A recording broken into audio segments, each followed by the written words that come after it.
ครับสบายดีเอฟซีเมื่อทุกคนเนาะ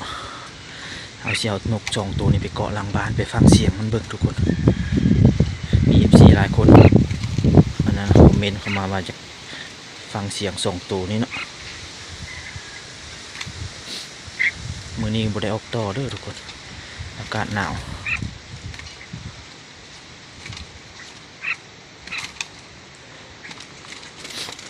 นกต่อก็อยู่นี่ทุกคนเลย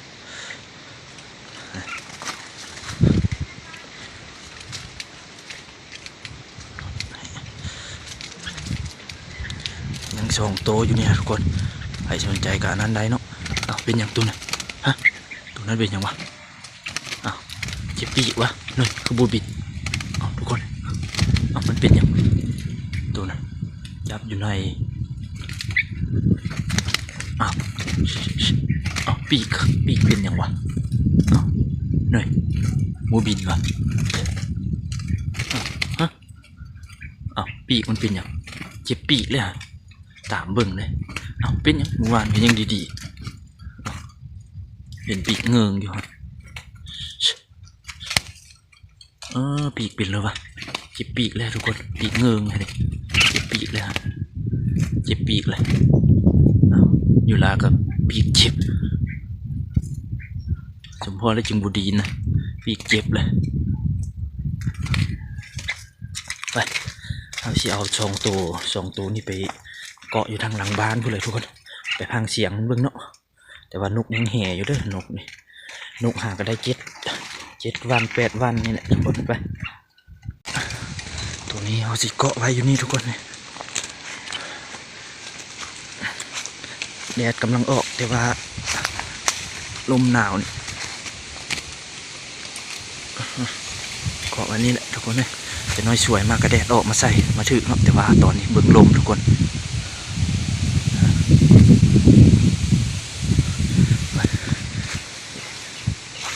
ถ้า FC อยากยินเสียงมันฮ้องเนาะแต่ก็เราต้องได้จอบอยู่ได้ทุกคนต้องดีอยู่นะก็ตัวนี้เอาไปเกาะอยู่พุ่นเนาะมันฮ้องดีเลยนะแต่ว่ามันเห็นคนเลยมันยังแห่อยู่เลยเห็นคนเลยมิดทุกคนบ่ฮ้องเลย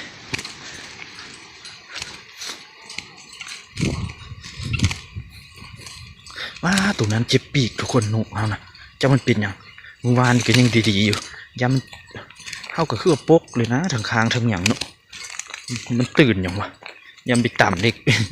ในไม้ในกงมันบ่เห็นดีแต่อย่างมือนี่เบิ่งปีกเงืองอยู่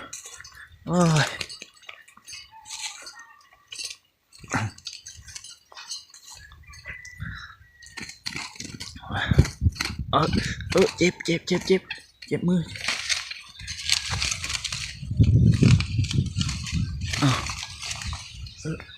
มือขาดเริ่มห้องเลยทุกคนตัวนะไปออกมาเบิ่งตัวนี้ตัวนั้นห้องเลยตัวเขาเกาะทำอีกนะห้องเลยเนี่ยพังเลยทุกคนตัวพุ่นห้องเลยเนี่ยพังมาด้วยเสียงนกค่ะหาก็ได้7 มื้อทุกคน7 มื้อ8 มื้อนก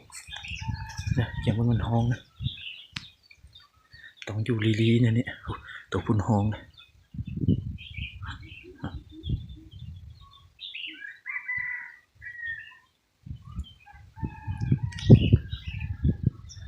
ตัวพุ่นห้องก็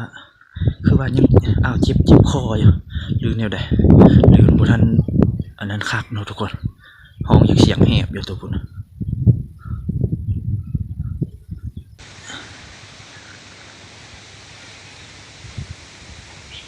ตัวนั้นมันลมแห้งทุกคนนกมันบ่อยากห้องปานใด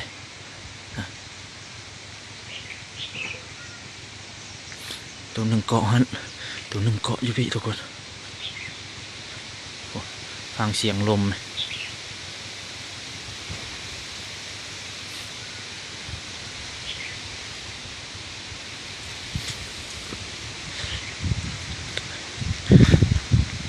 เอาสิ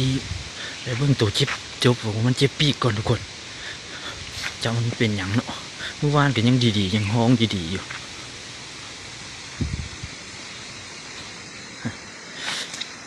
ต ตัวนี้สวยมากเลยจึงทึกแดดทุกคนตอนนี้ทึกลมก่อนตอน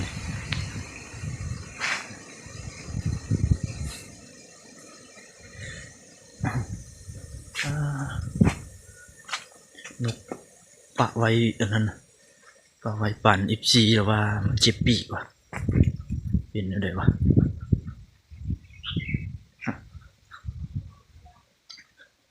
วานห้องยั่วๆอยู่นะเอาเกาะไว้หน้าหาอันนี้นะมามื้อนี้มันเจ็บปีกวะงึดนำต่ำถึงยังเนาะ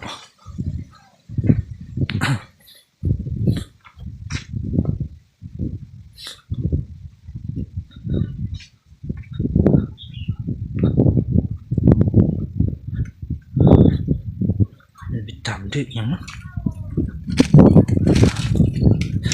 เหงาเลยก่อนเลยนิ่งบุติงเลยเจ็บปีกเพื่อนมีที่ตัวเดียวนี่ปะนี่ยังตีง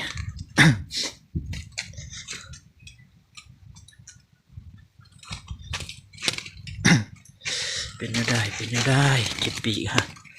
ทุกคนเห็นอยู่ไหนฮะโอ้ปีกเตยครับนะแม่นปีกหักหรือวะ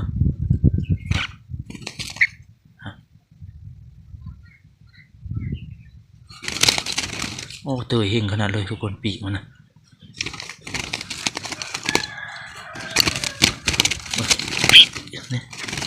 จับมันลงมาเบิกจับออกมาเบิกทุกคนเลยเฮ้ยอย่าได้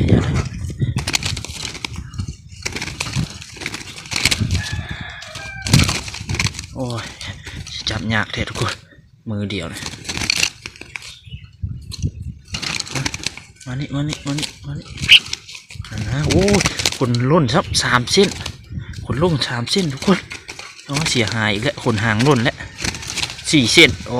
ไปแล้ว1 2 3 4 5 เส้นเลยโอ้ยเนาะเมื่อคนหางมึงพอจะจับที่ทุกคนพ่อยเขานะขนนกนี่โอ้คนหางไปจนมืดโอ้ออกจนมืดทุกคนโอ้เป็นเลยวะเป็นอย่างวะวานก็ยังดีๆอยู่ทุกคนเอ้ยโอ้คนห่างไป4 เส้นเอา7 8 9 10โอ้ทั้งหมดมี10 เส้นบ่เป็นอย่างวะตามเขากวดเบื้องกะนั่นเนาะทุกคนก็บ่เห็นบนกำบนอย่างเนาะปีกมันเนาะยามันต่ำทึกไม้แถวนี้ไม้แถวนี้มันเลยเจ็บนะโอ้เสียดายคนหางเลยไปหมด4 เส้นทุกคนเอ้ย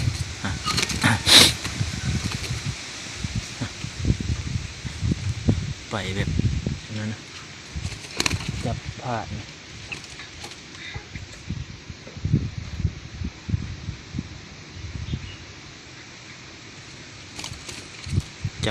ทุกคนเนาะคนห่างไปเลยมันเจ็บโอ้ยทุกคนเลยก็ให้มันตากแดดก่อนโอ้ยแล้วนั่นนกนะเจ็บปีกเจ็บแบบนั้นโอ้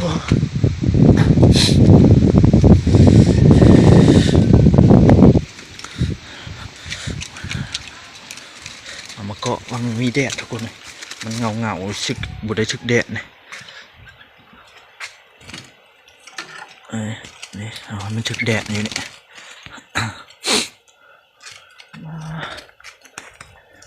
จับถึกน้อยเดียวนึงขนห่างแล้วลูกปลอดหลดทุกคนงึดเลยตัวนี้มันบ่อนะตัวนั้นเจ็บเลยเงาเลยทุกคนโอ้เสียดายเลยไปถึกอย่างมันวะตัวนี้ก็เอามึงเฮ็ดหัวแตกเลยเอาซับเข้าไปนกป่าต้องเป็นนั่นนี่แหละทุกคนแห่แบบนี้แหละ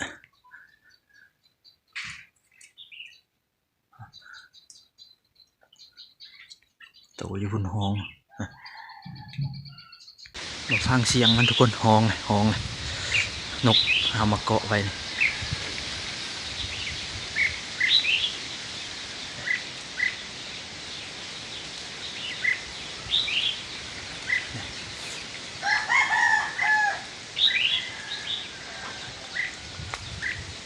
เสียงเนาะ นกหาก็ได้เจ็ดวันทุกคนเลย เนี่ยตัวนี้แห้งมันหองแห้งเสียงดังดี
ตัวนั้นเสียงแหบแท้ทุกคนมันห้องตัวนะเอานกตัวเขามาเกาะอยู่นี่แหละ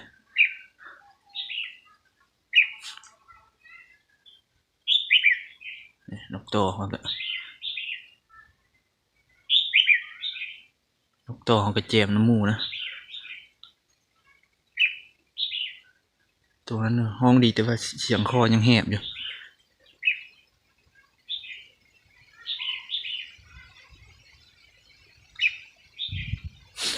ตัวนี้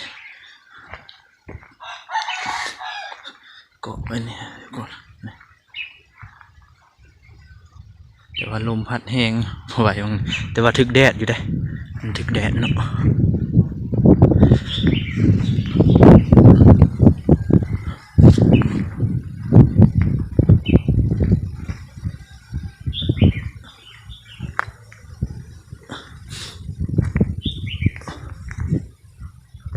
อยู่ฝั่งนี้ป่ะจริงห้องอยู่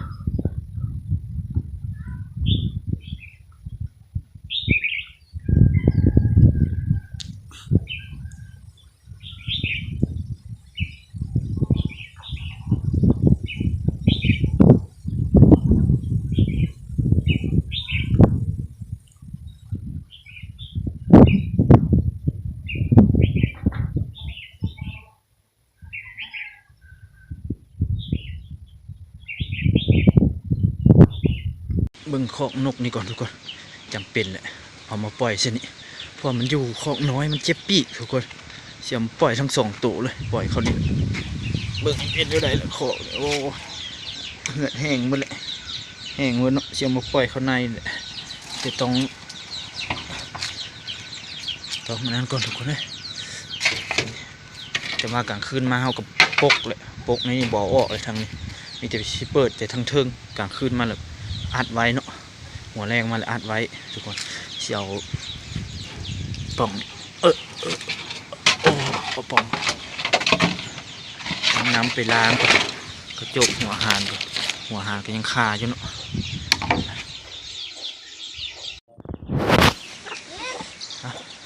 เอานั่นเลยทุกคนตัวนี้นกโตตัวนี้กระชิมาปล่อยเข้าในนี่ก่อนปล่อยคือเก่าปล่อยเข้าในนี่แหละปล่อยเลยกะเบิ่งห่างมันหล่นจากเส้นห่างหักห่างนั้นเนาะเอากระชิจับออกมาก่อนทุกคนจับออกมาลกคนเก่าทิ่มก่อน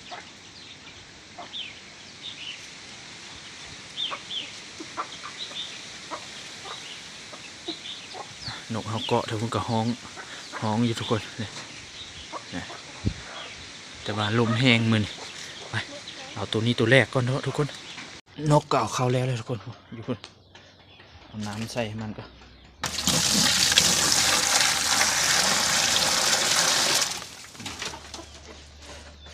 น้ำใส่เลยตัวนั้นนกเขาคิดว่าบินอยู่เป็นได้ทุกคนนกต่อเขาตัวนั้นนะตัวมันถึกแมวควัดปีกฮะบินเก่งอยู่เลยตัวนั้นเลยแมบอยู่พื้นอยู่ทุกคนเอามาปะไว้นี่เนาะทุกคนให้มันดีทุกคน ให้มันดีให้มันนั่นนะยานเทนกต่อตัวนี้ไล่ตอดเขาตอนนั้นเอาใส่กรงนอกอันเดียวไปตอดเดียวเนาะ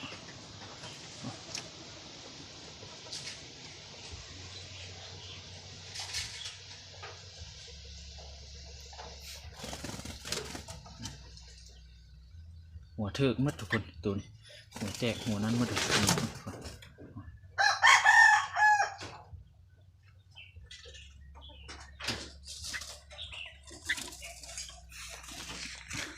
กรงนกเขากระสีห้อยไว้แถวนี้ทุกคนกรงนกได้ตัวใหม่มาจึงเอาใส่เนาะทุกคนจะห้อยไว้แถวนี้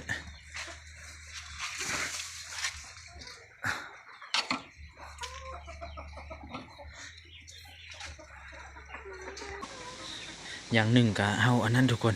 เอามาไว้ให้ตัวมันเจ็บปีกฮะ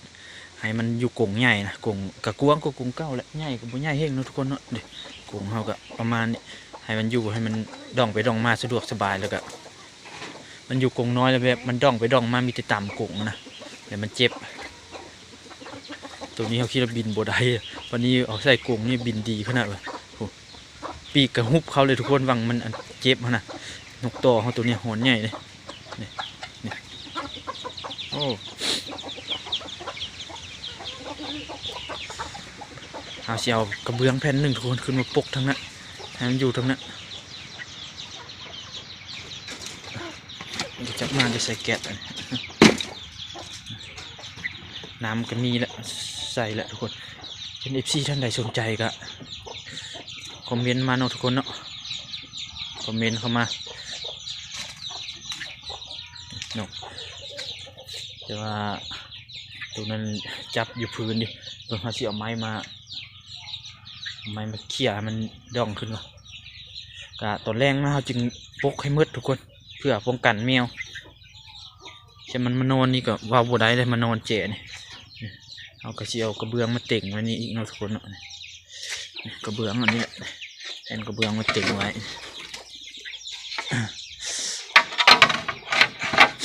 ทางหน้านี้หน้าชีได้เลยทุกคนตอนนั้นก็เอาบัวได้ปกเนี่ยตัวแมวมาจกมาคู่มือแมวนะเอากระเบื้องขึ้นมาปกเลยทุกคนกะเอากะชีปะไว้เนี่ยรักษาให้มันดีก่อนนกเนี่ยทุกคนรักษามันดีจึงเอาออกมาใส่กรงน้อยเพราะว่ามันเจ็บปีกเอาไล่มันเบิ่งเมื่อกี้นี่เจ็บปีกมันบินบ่ได้ถ้าเบิ่งปะไว้จักทีจักเลือเลยก็จึงเช็คเบิ่งเนาะทุกคนเนาะว่ามันดีหรือบ่หรือว่าแนวใดเนาะตอนนี้สิเจ็บปีกจักมันไปตามทึกอย่างเขายังงึดนะไว้ในกรงเลดฮะเดี๋ยวมันอยู่น้ำเดี่ยว2 ตัวเนาะบินไปบินมาเนาะ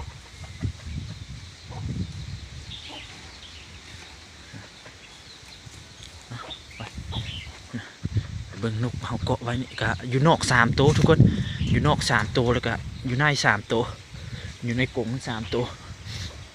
ก็มีนกต่อตัวหนึ่งปล่อยเขาในแหละปล่อยเขาในให้ห่างมันป่งคืนนี่ขอแต่มันอย่ามันไปตอดอยู่นั่นเลยพ่อ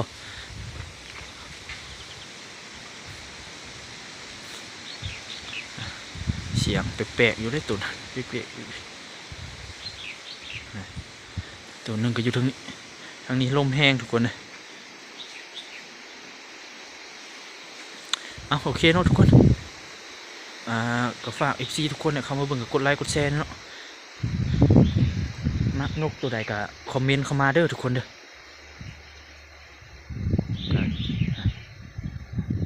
ห้องยั่วๆก็เจอกันคลิปหน้าทุกคนคลิปนี้ก็สิจบลงเพียงเท่านี้เนาะ